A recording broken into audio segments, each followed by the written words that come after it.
By. এই নাও, করো।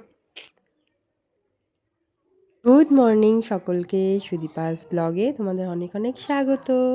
তো সৃজনবাবু উঠে গেছে, এদিকে রান্নাবান্নার প্রস্তুতি চলছে। তো দেখতে থাকো কি কি রান্না করছি। ধনেপাতা বেটে রেখেছি, এটাকে মানে চচ্চড়ি করব রসুন কালো জিরে দিয়ে। তো ডিম সেদ্ধ করে নিয়েছি, দেখতে থাকো। বসো বসো, খেয়ে নাও বাবু, হয়ে বসো, বসে ডিমটা হাম হাম করে খেয়ে নাও। এবার ডিমটা কে খাবে? গরম, ঠিক আছে, কে খাবে? আমি খাবো না সৃজন খাবে? তো দুষ্টু সৃজনকে নিয়ে সারাদিন এরকমভাবেই কেটে যায় আমার। রান্নাবান্না করে ফেলেছি, আর বাসন টাসন মানে রান্নার পরে যে বাসনগুলো হয়েছিল সকালবেলা জলে হাত দিই না, রাতের বাসনগুলো একটু বেলা হলে তারপরে ধোয়ার চেষ্টা করি, কারণ আমার ঠান্ডা লাগলে সৃজনও ঠান্ডা লেগে যাবে। তো শীতকালে তো ঠান্ডা লাগাটা স্বাভাবিক। আমার একটু গলা শুনেই তোমরা হয়তো বুঝতে পারছো আমার একটু ঠান্ডা ঠান্ডা লেগেছে। তো সৃজনকে ওইদিকে ডিমটা খেতে বসিয়ে দিয়ে এসেছি, মানে বসিয়ে তো দিয়ে এসেছি, কমপ্লিটলি খাওয়া হবে না আর কি, ছড়াবে মানে চারি সাইডে খেলবে ওটাকে নিয়ে, তারপরে গিয়ে আমি তারপর খাওয়াবো ওকে। তো সকালবেলা উঠে তোমরা জানোই ওকে গরম জল, মধু আর তুলসী পাতা, এক বাটি গরম জল খাওয়াই, মানে ঠান্ডাটার হাত থেকে যাতে একটু রক্ষা পাওয়া যায়। তো ওকে সবার প্রথমে ওটা খাইয়ে দিয়ে আমি ডিম দিয়ে বসিয়ে দিয়ে এসেছি। আজকে নুডলস খাওয়াইনি, নুডলস খাওয়ানো সেরকম একটা ভালো না, এমনি খাওয়ালে আটার নুডলসই খাওয়াই আমি ওকে। তবুও মাঝে মধ্যে একটু সুজি করে দিই, মাঝে মধ্যে প্যানকেক করে দিই, মাঝে মধ্যে ভাত হয়ে গেলে ভাত দিয়ে দিই। আজকে যেরকম ডিম দিয়েছি, মানে এক একদিন এক একটা দেওয়ার চেষ্টা করি। রোজ একঘেয়েমি খাবার আমাদেরও যেরকম ভালো লাগে না, বাচ্চাদেরও সেরকম ভালো লাগে না।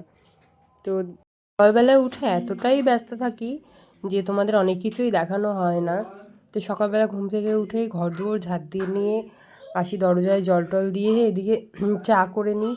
সবাই মানে আমি শীতকালেই সাধারণত চা খাই, গরমকালে সেরকম একটা চা খাওয়া পড়ে না। শঙ্কর মাছ রান্না করেছিলাম, দেখতে থাকো। এবার হচ্ছে রাইমস। রাইমস মানে কি? ছড়া।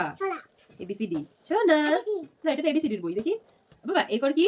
অ্যাপেল মানে আপেল। আর এন্ট মানে পিঁপড়ে। আর এস মানে কি? গাধা। হ্যাঁ। আর এরোপ্লেন মানে উড়োজাহাজ।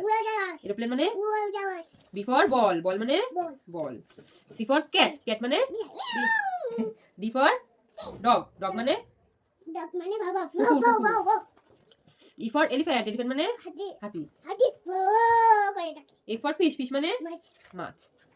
জি ফর গোট। গোট মানে কি? ছাগল। H for horse. হর্স মানে এদিকে তাকাও, ঘোড়া ছবিটা দেখো আগে। হর্স মানে কি? ঘোড়া। I for ice cream. আইসক্রিম মানে হ্যাঁ, আমি আইসক্রিম খাবো। এই দেখো সৃজন এই আইসক্রিমটা খাবে, ঠিক আছে? I for ice cream. আইসক্রিম মানে ice cream. J for jeep. Jeep মানে জিপ গাড়ি। K for king. কিং মানে কি জানো তুমি? জানো? রাজা। কাইট মানে আমরা জানি, কাইট মানে কি? হ্যাঁ, ঘুড়ি। হ্যাঁ, এটা কি? কি মানে চাবি। L for lion. লায়ন মানে সিংহ। M for mango. ম্যাঙ্গো মানে না, বলো তুমি জানো ম্যাঙ্গো মানে কি? শোনা, বইতে পা দিতে হয় না। নমো করো, নমো করো। হ্যাঁ, ঠিক আছে। হ্যাঁ, এন ফর নেস্ট। নেস্ট মানে কি? এটা তো নার্স। নার্স মানে সেবিকা। আর নেস্ট মানে পাখির বাসা। ওই তো। ও ফর আউল। আউল মানে কি? পেঁচা। প্যারট। প্যারট মানে কি শোনা? আচ্ছা, আসো কিনে দেবো, ঠিক আছে? শোনা, প্যারট মানে কি? এই যে তাকিয়ে বলো। প্যারট মানে টিয়া পাখি। Q for queen. কুইন মানে রানী। আর ফর র্যাবিট। র্যাবিট মানে খরগোশ। জানি না বাবা খরগোশ কিভাবে ডাকে। S for sheep. শিপ মানে না, এই শিপ মানে জাহাজ। আর সান মানে কি? সূর্য। আর স্নেক মানে সাপ। ও বাবা। T for tiger. টাইগার মানে কই বাঘ কোনটা দেখাও তো? বাঘ। আর টমেটো কোনটা? টমেটো। টমেটো। এটা টয়। টয় মানে খেলনা। হ্যাঁ হ্যাঁ। You for umbrella. আমব্রেলা মানে ছাতা। V for van. ভ্যান মানে মাল বহনকারী গাড়ি, ঠিক আছে? W for watch. ওয়াচ মানে ঘড়ি। ওয়াচ মানে কি? ওয়েল। ওয়েল মানে তিমি মাছ। X for Xmas. এক্সমাস মানে বড়দিন। এক্সমাস মানে কি? হ্যাঁ। Y for yak. ইয়াক মানে গুড বাই। ইয়াক মানে কি? Z for zebra. জেব্রা মানে আর জু মানে কি? জু। জু মানে চিড়িয়া খানা। আর কি কি আছে সেজন্য বলতে তো অনেক কিছু আছে। ওয়াও বাবাই, ফুল, ফ্লাওয়ার। শোনা, ফ্লাওয়ার মানে কি? ফুল। রোজ মানে কি? ডালিয়া মানে মেরিগোল্ড মানে না, ভুলে গেছো তো তুমি। মেরিগোল্ড মানে গাঁদা। গাঁদা ফুল। সানফ্লাওয়ার মানে কি জানো? বলো তো। হ্যাঁ। ফ্রুটস, ফ্রুটস মানে কি? না, শুধু ফ্রুটস মানে ফল। ফ্রুটস মানে কি? ফ্রুটস মানে ফল। গ্রেপ মানে কি? আঙুর। বলতে পারে কোনটা পড়বো বলো, দেখাও, তুমি দেখাও, আমি পড়াচ্ছি। এখানে ফ্রুটগুলো আগে পড়ো, তারপর ওই পৃষ্ঠায় আগে ফ্রুটস পড়ো।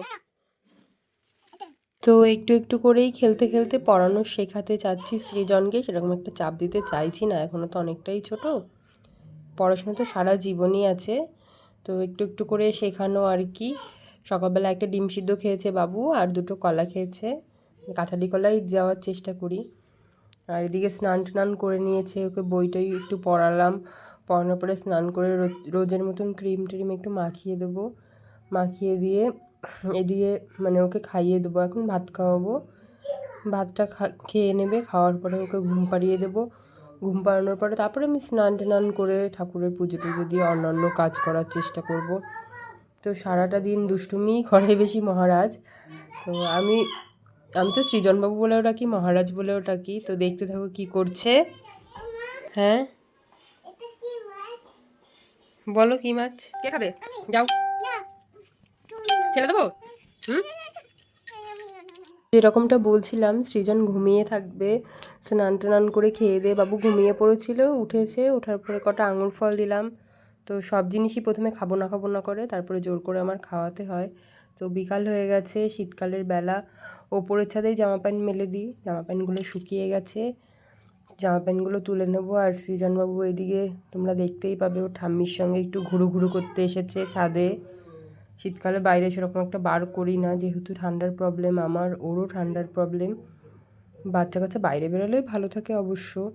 দেখো সৃজনবাবু কি করছে দুষ্টুমি। পদু,